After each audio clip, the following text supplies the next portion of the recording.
This episode of the Her Story podcast was filmed prior to LSU's run in the NCAA tournament. Welcome to the Her Story podcast. Today I'm joined with LSU women's basketball player Kailyn Gilbert. Kailyn, how are you today? I'm good. How are you? Good. Do you prefer to be called Kailyn or KG? KG. KG. Okay. Really. So this is your first year at LSU with the program. Just how could you just sum up this year so far? Man, it's been amazing. Definitely a lot more than I expected. And I'm glad to have come here and, be playing basketball for LSU. Take me through the beginning of your basketball journey. Do you remember how old you were when you first picked up a basketball and when you really realized that you loved it? Yeah, so it was about first grade. My dad always would go to the park and play basketball, but I wanted to play on the playground because I was into gymnastics at the time. And so he couldn't play basketball and watch me on the playground at the same time, so I just had to sit and watch him. And eventually I picked up a basketball and started dribbling around, and I told him I wanted to play. And when did you realize that you were pretty good at this? Probably about summer of 9th grade. That's when I started to get a lot more interest and offers from colleges, and so I was like, I might be good at this. So, what made you want to kind of take basketball seriously and want to take it to the next level at college level? Just definitely being around the sport. I remember I was about 12 or 13, and actually the Final Four came to Tampa. I remember going there and doing all the events the day before the game. It was just a very inspiring moment for me, and I told my dad I really wanted to take it to the next level with the sport. How was your family through your whole basketball journey? I know you said your dad played basketball at the park and stuff. Just how supportive have they been, throughout your journey? They've been everything to me, Big reason why I keep just pushing through a lot of adversity with the sport is because of them. They're always speaking, life and positive words to me, so it's been everything. Talking about that adversity, did you experience some of that kind of in your early basketball days that kind of made you into the player you are now? Yeah, definitely. Just getting overlooked, under-recruited, under-ranked. Just a lot of people questioning, am I going to be able to play at the next level? But I guess I proved them all wrong. So I think that's kind of your mantra is proving people wrong. Do you take a lot of pride in that? Definitely. Definitely. That's been something that has kept me going. It's kind of kept that edge that I play with. So yeah. And tell me just a little bit about, how you got to where you are. Did you do a lot of AAU travel thing, or was it just with your school? Just what was that as a kid? So I played AAU. I actually played for a little rec team to start off with, and then start playing AAU. And it was really the traveling and stuff that got me recruited, not really high school basketball. So yeah, I've noticed over the course of the last 15, 20 years that AAU is really the game changer. Yeah. Did you get to really meet any role models throughout your early years that you kind of inspired you to keep pushing? Not really many people. I guess that's kind of something in the girls' game that we have to be better at. It's just, reaching back to the younger girls, because you see it a lot with the guys, them supporting each other, but I didn't really have anyone in my area to just say, hey, just take me under their wings. So yeah, I definitely think that's something that could have helped me in my journey. In turn, do you kind of want to be that for, a younger player or just a younger audience that watches you and looks up to you? Definitely, I like to reach back to, certain girls from Tampa that I think that, have a lot of potential. And I'm just letting them know if they need anything, I'm here, so yeah. Just tell me a little bit about Tampa. What was it like growing up there and just having a childhood there? And it seems like you take a lot of pride in where you're from. Yeah. Just how much do you really enjoy it there? I think it's one of the best cities in the world. I think Florida's the best state in the world, or in America. Yeah, just water, sunshine, just great environment, great people. I love Tampa. Just your recruiting process. You said you were underlooked and under-recruited a lot. Just did you feel some sort of accomplishment whenever you got that very first offer? And do you remember who it was from? Yes, my very first offer was from Florida State University. Yeah, that definitely, I will always remember that. I actually have like a notebook like that I write down like all the offers and like the order that I got them. So yeah, it was, I cried when I got it. It meant a lot to me. It was a special. How old were you? Summer of 9th grade. Ninth grade? Yeah. That's crazy. Yeah. Whenever you got to your senior year of high school, sorry, what was that process like, trying to decide, you know, where you wanted to go, you know, to college and stuff like that? Was it a hard decision to make, and like how were you able to come to it?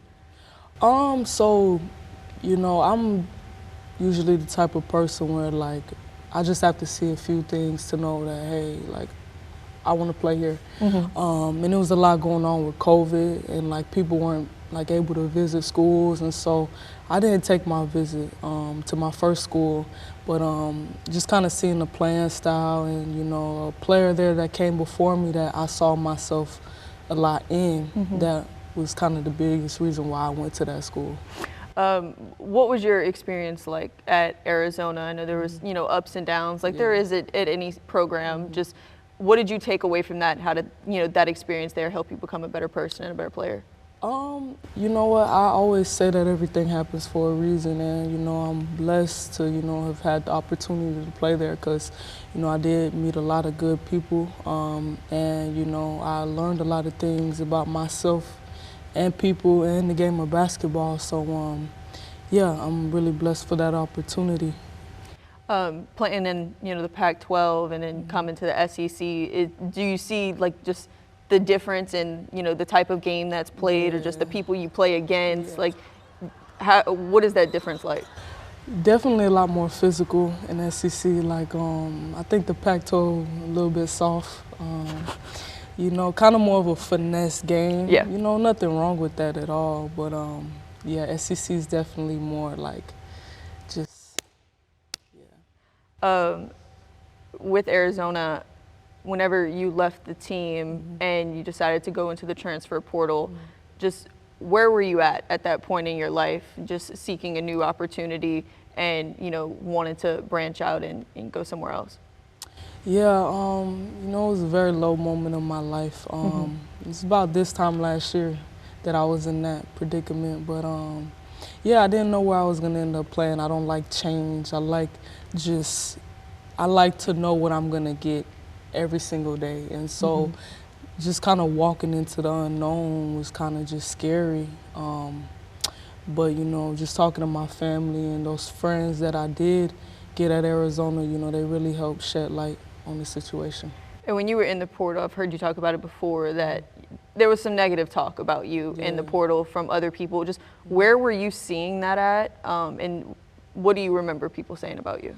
Yeah, so all the negative talk just came from my previous school, and, you know, a lot of them being upset about the whole situation. You know, if anyone who has ever coached me knows that, you know, I get my grades done, you know, I handle my business. You don't have to worry about anything. So just kind of seeing some of that stuff was upsetting, because it's like, I'm not that type of kid, and my parents never raised me like that. But, you know, that's just how some people are. Did that kind of push you and motivate you more to, again, just prove them wrong as well? Definitely, but, you know, it came a point in time where it's like, I'm in a way better situation than I was before. Yeah. And it's like, what do I have to prove? Like, you know, I'm playing in the tournament right now. Like, they get to watch me play. So, yeah. With Coach Mulkey recruiting you out of the portal, what was that process like? And can you just kind of walk me through, you know, coming here on a visit, meeting her, and, you know, getting recruited by her? She's an intense woman. Yeah. Yeah, so when Coach Gary Reedus texted me, it's like, we want you, I was like, oh, I don't know, man, because, you know, I didn't know what to expect from Mulkey. And so just coming here and just seeing her, you know, like, she is exactly how she is on video.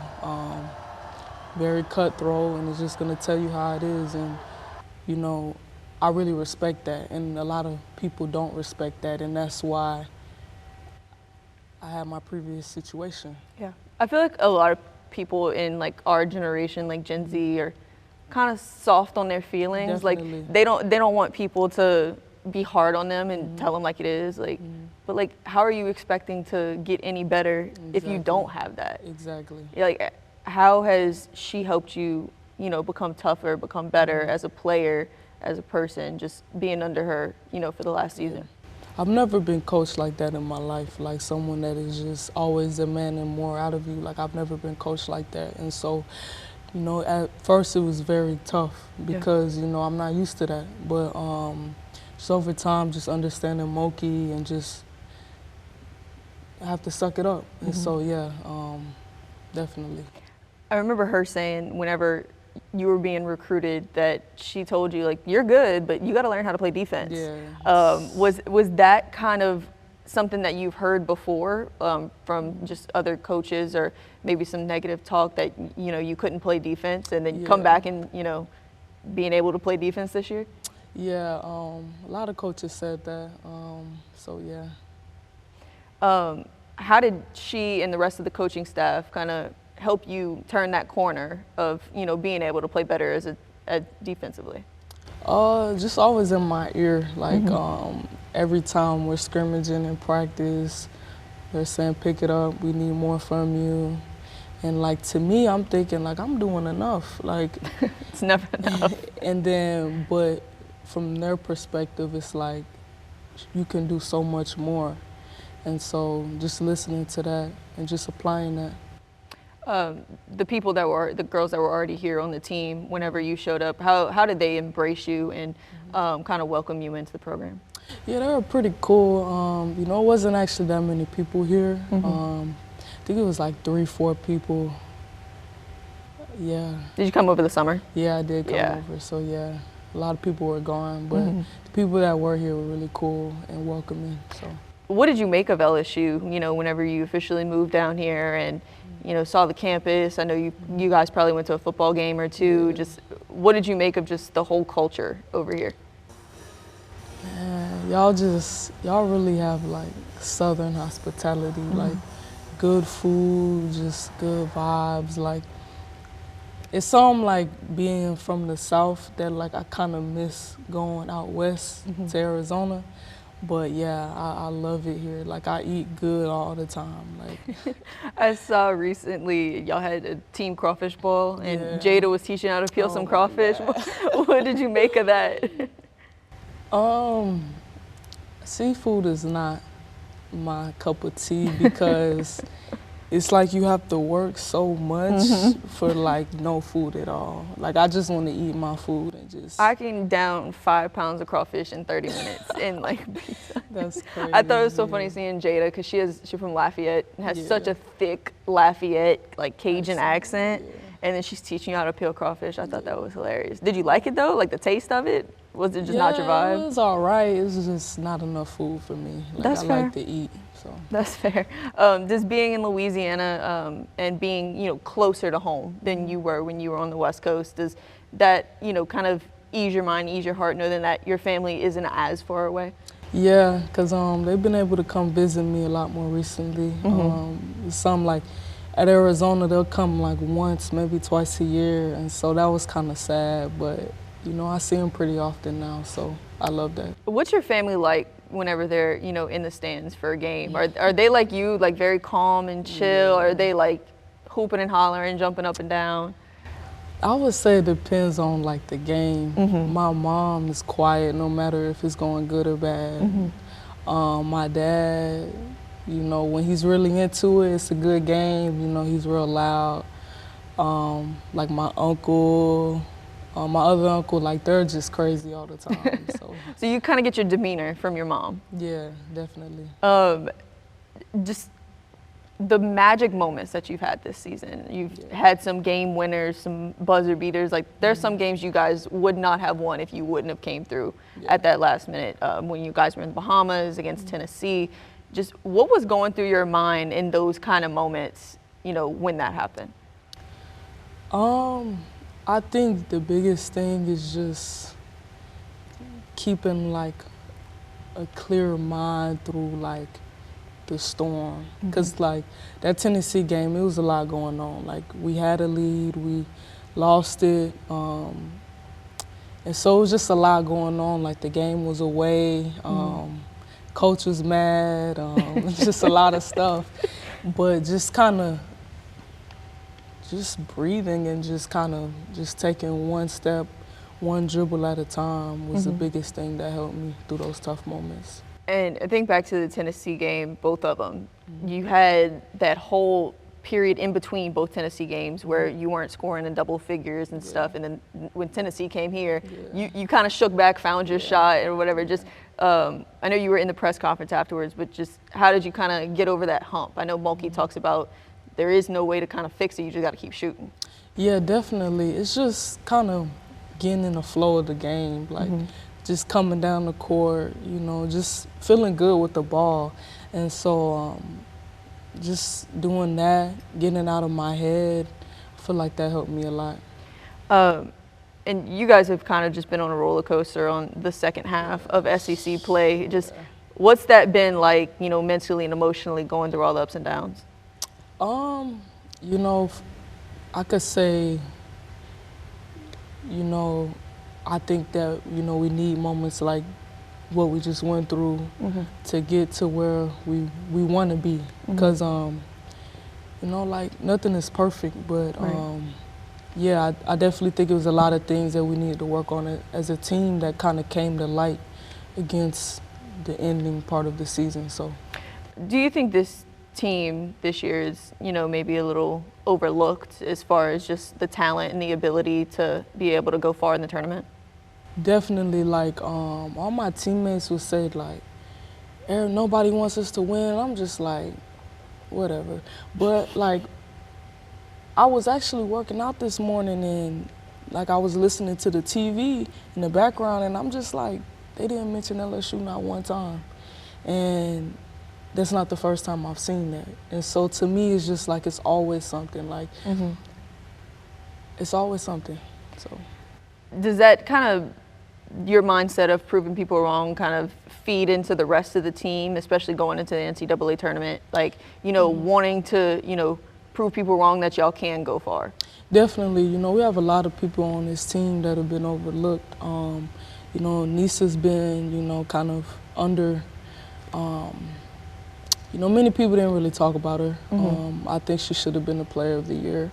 So I feel like that's something else that kind of drives her. So, yeah. What is that like, just being asked to just go all over the floor, change positions? Just she, like you said, she asks a lot of you and she wants a lot of you. Just what is that like, just always moving around and, doing what you need to do to help your team win?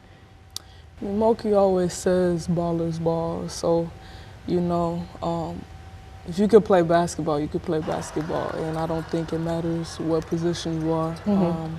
Just kind of play basketball, So. I mean, I've seen you being able to make plays inside too. Yeah. Like, how tall are you? 5'9"? Like 5'7", 5'8". 5'7", 5'8". You can get up there. Yeah. With girls that are, over 6 feet tall. Just that doesn't intimidate you, it seems like. Not at all. Not at all. Have you always kind of had that fire in you? Yeah, definitely. I feel like I'm the same height as them walking next to them a lot of the time, so I'm not scared. What's been your favorite memory from this season? I guess playing at home or even playing away, just something that you look back on and be like, that was something that I'll remember for a long time. Definitely playing home. Like I said, like just the environment here is like none other. Like the fans, we have a lot of people coming to the games and just the way they're in it and yelling at the refs and stuff like that. It's something that I wouldn't trade for anything. I remember when I was a freshman, sophomore at LSU. Before, you went here? Yes, I did. Oh, wow. Before Coach Mulkey got here, to even think about women's basketball selling out the PMAC was like unheard of. Like that just did not happen. Wow. And to see it how it is now, Did you fully expect to walk into something that had such a big following and a big fan base and would pack out an arena? No, like people always talk about it, but it's a lot different when you're in it and you're experiencing it. And I think that sometimes I don't even fully like grasp like how big certain moments are. So. What are you most looking forward to heading into the NCAA tournament? You guys are hosting the first 2 rounds and then going all the way back on northwest in Spokane. I was gonna say, I don't know why I want to say Syracuse. That's on the opposite end of the country. Spokane. Yeah. So, what are you most looking forward to? You know, obviously going and playing in the Final Four in Tampa, my hometown. But just really taking one game at a time. That's what my mind is on right now. So, have y'all? I mean, y'all just found out on Sunday who y'all were gonna play, but have y'all already started preparing yourselves for the moment? I mean, you guys had a week off after the SEC tournament. Just what's the vibe like, you know, heading into the postseason? We've been getting after it, like every single day, just getting after it. Selection show Sunday was yesterday, so I watched a little bit of film on UC San Diego just to kind of get my mind right and see kind of what to expect from them, so yeah. Just being able to go back home to Tampa, if you guys make it into the Final Four, what are you kind of expecting that to be like, just kind of a really full circle kind of moment? Yeah, I don't even know if I'm going to be able to like, I don't know. It's crazy because like watching the video yesterday on Selection Show Sunday, and they were like showing like scenes of like Tampa, and like I was getting chills in my body because I'm like, this is where I'm from. Like I came here 10 years ago watching people play, and like now I might be able to play in it. So I just think there's no better story than that. How important is it though to kind of stay grounded and stay in the moment, knowing that it's going to take, you know, a few more games in order to get back there? That's the difference, really. Like, yes, we want to get there, but we can't get there if we don't take care of UC San Diego first. Yeah. And then who else we're playing after that. So, like you said, taking one game at a time is all that matters right now. I'm not sure if this will air before you guys play on Saturday, but a 9:15 p.m. start time. Are you still expecting, you know, the PMAC to be a big crowd? That's what time we play? Yeah. That's my bedtime. Oh my God. I'm in the bed by like 8:30 p.m. Girl, you tipping off at 9:15. Oh my God. I'm gonna have to start going to sleep later. Yeah, I don't know if you do like caffeine, but drink you an energy drink or something. 9:15? Yeah. Oh wow. They didn't tell y'all? I mean, it was yesterday, so. I didn't know that. Wow. Well, I mean, I'm expecting like there's still gonna be a crowd, you know, because it's definitely gonna be a crowd. Yeah, because it's late at night. What else you got to do if you're not going to bed? Yeah. What does KG like to do outside of basketball, or is it kind of your whole life? I like to swim. I like to shoot guns, fish. You're a country girl. Yeah, I'm from the South, so just anything outside I'm down for. You like hunt and stuff like that too? I haven't been hunting yet, but I will be going soon. So. Do you have a lot of patience? Not as much as I thought. Yeah, because hunting, like I've never been hunting, but like my family does. I just don't think I have the patience to sit there. Just watch. Just watch and not do anything except watch. So if you got patience, you can do it. But it's definitely an acquired thing if it's something that you've never done before. Yeah. But you have another, how many more years eligibility? One? Just one more. One more? Yeah. What do you want to, how do you want people to remember you whenever your college basketball career is over?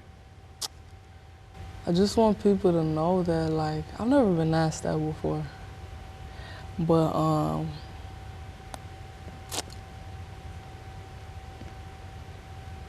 I've never been asked that before. Never really thought about it? I don't think I can answer that. That's okay. I mean, you still have time to kind of solidify your name and who you are, you know, with another year of eligibility. Just what would be, obviously winning a national championship in Tampa, but the picture perfect ending to this season, your first season in Baton Rouge? Will be to win a national championship in my hometown in front of my family. That'll be my biggest dream ever. How has being at LSU made you, into the person and the player you are today, just in general?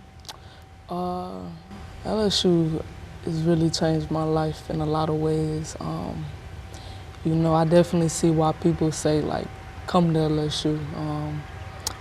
Great opportunities, like you said, like just being around certain people, like I love LSU a lot. What are you majoring in, if you don't mind? Finance. Finance, that's a lot of math. Do you like it? I do like it. What would you say is like your favorite class or? Probably accounting, even though I'm not too good at it, but definitely like accounting. So you're big on numbers and stuff. Yeah. So never got to worry about you just blowing money and everything. She's on the straight and narrow. Damn, that's cool. When are you set to graduate? The summer of, so not like when everyone graduates, the next semester after that. Because like my credits and stuff kind of didn't transfer. I graduated over. in the summer. Yeah. So you're like an August graduation? Yeah. Okay. Are you looking forward to, being a college basketball player, but also earning that degree too? Yeah. I mean, I wish I could stay in college forever, but unfortunately I can't, so. I mean, I think it's kind of obvious, but do you have professional ball dreams? Yes, I do. So you want to make it to the W and continue your playing career? Yeah. Have you ever thought of, what comes after, your basketball career is over? Yes, think about it every day. What would you like to do? Just a businesswoman, hopefully own an NBA team, a WNBA team when I get older. That'll be like a big dream of mine, so yeah. I think that's pretty groundbreaking, coming from being a player to, owning a team, especially as a woman. Definitely. Just paving the way further and further and growing the game. Yeah. Is that something that you're proud that you say you've had a contribution in?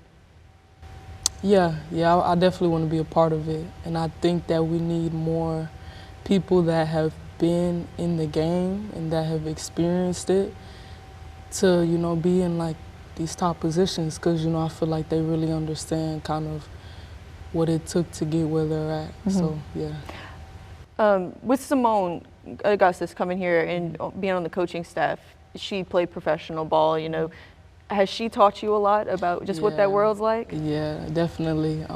We actually had a good conversation the other day about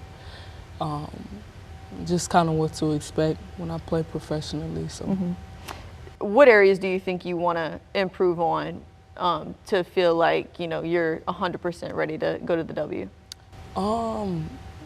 She always says like my motor. Sometimes I can be like very laid back on the court. And so just kind of taking it up a notch, and that's something that she's on me about every day, so yeah. All right, well, I appreciate you talking with me. I Thank you enjoyed for having me. getting to know you and getting to know a little bit about your story. Good luck in the tournament, Thank and you. good luck with the rest of your career here at LSU. Thank you.